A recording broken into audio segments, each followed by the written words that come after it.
दिल्ली धमाके का पाकिस्तान कनेक्शन आ गया सामने। डॉक्टर शाहीन, जिसके बारे में हम बता रहे थे आपको, जैश की महिला विंग की हेड है। जमात उल मोमिनात जैश का महिला विंग है।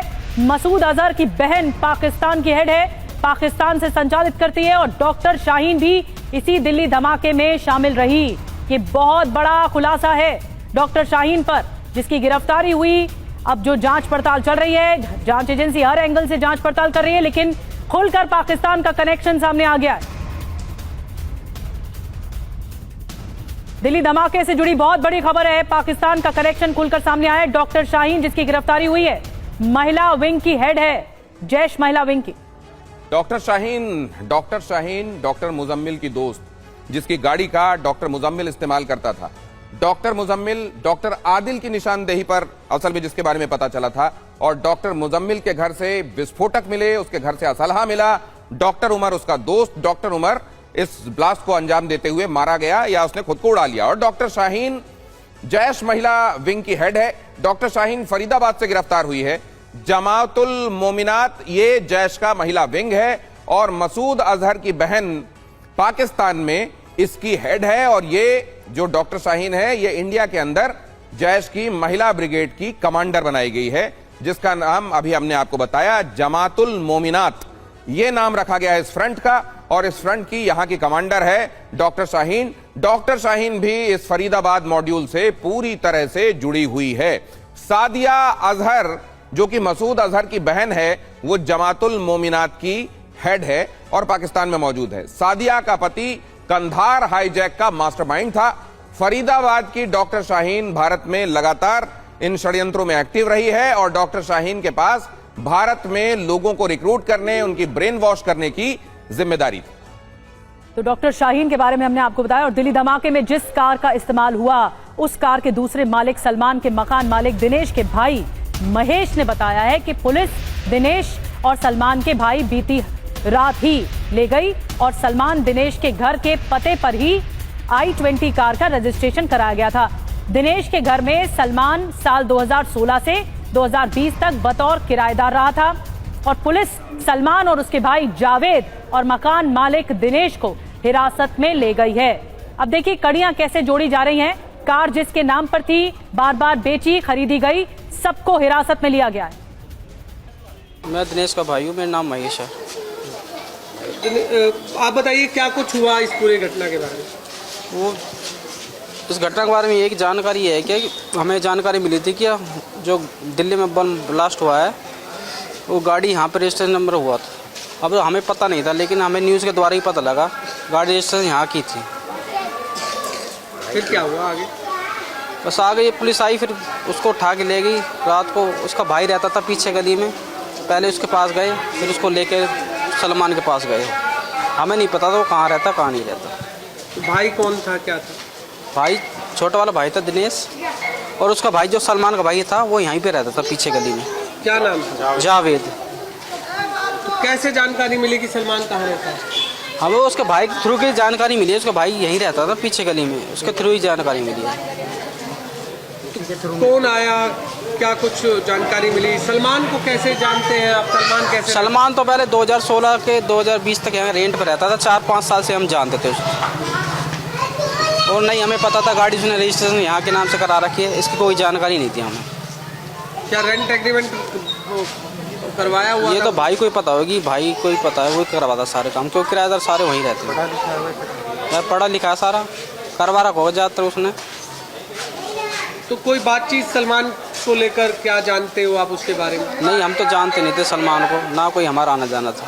किस तरह का व्यक्ति था, क्या था? नहीं, हमारा कोई आना जाना था नहीं, उनसे जानते थे। बस खाली वैसा था, निकलता होता दुआ सलाम हो जाती थी निकलते होते। सलमान किस किस के साथ रहता था? और इधर दिल्ली ब्लास्ट को लेकर सुरक्षा एजेंसियां तेजी से जांच कर रही हैं। TV9 भी धमाके की लगातार कवरेज कर रहा है और इस बीच कई महत्वपूर्ण अपडेट्स और तथ्य फैक्ट सामने आ रहे हैं। हम आपके सामने वो उनको लगातार रख रहे हैं। हालांकि इन तथ्यों की पुष्टि अभी एजेंसियों की तरफ से किया जाना बाकी है। वो तथ्य क्या क्या हैं? जो तथ्य हम सामने रख रहे हैं ये बहुत महत्वपूर्ण है, ध्यान से देखिए। हमला जानबूझकर फिदायीन तरीके से किया गया था। डॉक्टर उमर फिदायीन हमलावर था। कार में कुल 3 लोग थे।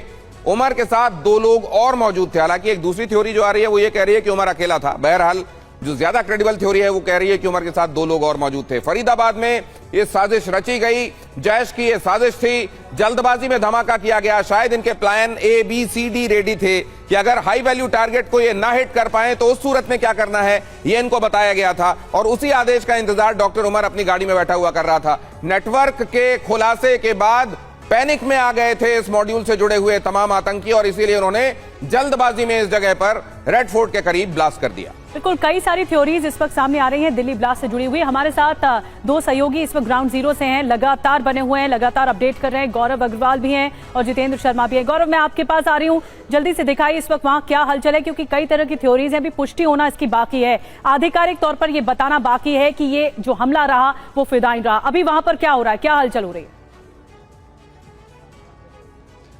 बिल्कुल बिल्कुल निधि, मैं तस्वीरें आपको डायरेक्ट दिखाऊंगा। इस वक्त देखिए यहाँ पर अभी भी वही यथास्थिति बनी हुई है, अभी भी वहीं पर RAF के जवान और दिल्ली पुलिस के जवान यहाँ पर हमें दिखते हैं। हाँ, लेकिन अब कुछ सीनियर ऑफिशियल यहाँ पर दिख रहे हैं, दिल्ली पुलिस की स्पेशल सेल के अधिकारी भी यहाँ पर दिख रहे हैं, और यहाँ पर अभी भी अंदर काफी भीड़ जमा है उस सफेद रंग के पर्दे के पीछे, वो जो शामियाना कनात जो लगाई गई है उसके अंदर।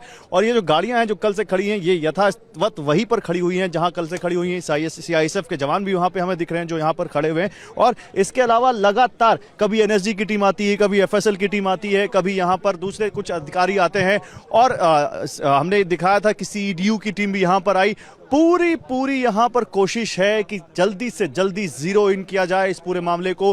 कश्मीर से लेकर दिल्ली और दिल्ली से लेकर फरीदाबाद और फरीदाबाद से लेकर लखनऊ तक जितने भी तार जुड़ रहे हैं, अभी क्योंकि एक हाई लेवल मीटिंग हुई है गृह मंत्री के साथ, तो अब यहाँ पर मुझे लगता है जल्द से जल्द यहाँ पर आज शाम तक एक प्रेस कॉन्फ्रेंस जरूर करेगी दिल्ली पुलिस और इस बारे में जानकारी देगी, क्योंकि अब इसके तार पाकिस्तान से जुड़ चुके हैं, जैश-ए-मोहम्मद से जुड़ चुके हैं, उसकी लेडीज जो विंग है उससे जुड़ चुके हैं। तो ये एक वेल प्लान अटैक था। बस केवल एक यहाँ पर हमें जो मार्जिन ऑफ एरर लगता है वो ये कि ये जो जगह है, क्या ये पैनिक अटैक की वजह से यहाँ पर पैनिक बटन प्रेस किया गया और इसलिए यहाँ पर ये अटैक हुआ, वरना कहीं और ये अटैक हो सकता था। क्योंकि जिस तरह से पूरा केवल 2 चीजें गौरव जो इस बात को थोड़ा सा बल देती हैं, एक तो ये कि इसमें स्प्लिंटर्स क्यों नहीं थे। ये जो ब्लास्ट हुआ, अमूमन इस तरह के ब्लास्ट में इसके इंपैक्ट को बढ़ाने के लिए साथ में छर्रे स्प्लिंटर्स डाले जाते हैं, जो यहां इस एक्सप्लोजन में दिखाई नहीं दिया।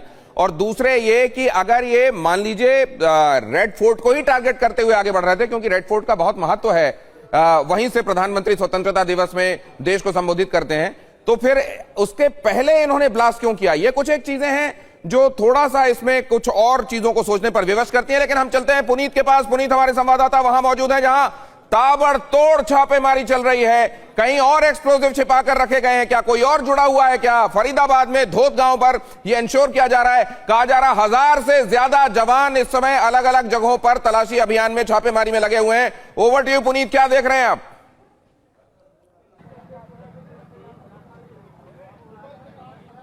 पुनीत के साथ ऑडियो अभी उनको नहीं सुनाई दे रहा है हमारा, वो लिंक एस्टैब्लिश हो उसके पहले आपको एक बात फिर से बता दें, ये जो कहा जा रहा है कि पैनिक में एक्सप्लोड किया गया, पैनिक में जो उनका प्लान नंबर शायद C या D था वो इन्होंने एग्जीक्यूट किया।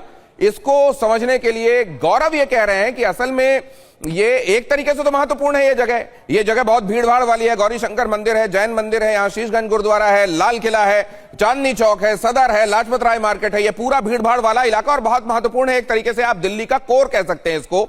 लेकिन फिर ये कि ये विस्फोट अगर किया जाना था तो इसमें स्प्लिंटर्स क्यों नहीं थे? अगर भीड़ भाड़ वाले इलाके में ज्यादा इंपैक्ट, ज्यादा नुकसान करना था तो ये तो ट्रेंड लोग हैं, इनका मकसद ही है बेगुनाहों, ज्यादा से ज्यादा बेगुनाहों का लहू बहाना। तो ये उस समय स्प्लिंटर्स बॉम्ब में क्यों नहीं थे? और दूसरे, ये थोड़ा पहले लाल किला, अगर थोड़ा और आगे ये गाड़ी बढ़ती तो ऐन लाल किले के गेट के सामने होती, वैसा क्यों नहीं हुआ? उससे पहले इन्होंने क्या पैनिक में थोड़ा पहले इसको एक्सप्लोड कर दिया? गृह मंत्री के साथ बैठक जो चल रही थी बड़े अधिकारियों की, वो समाप्त हो गई है निधि।